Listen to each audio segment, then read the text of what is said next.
How to fix Halo Infinite credits not appearing in account on Windows. To fix Halo Infinite credits not appearing in account, try 1. Shut down the Halo Infinite game and rerun it later. 2. Update current Halo Infinite app. 3.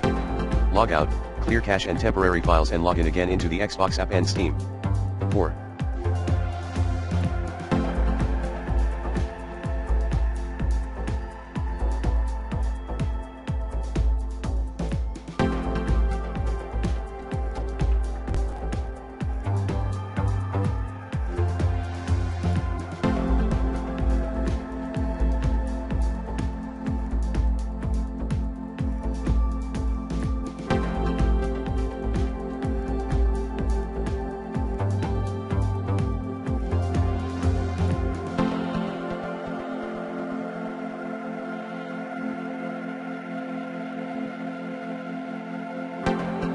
Ensure the transaction was successful.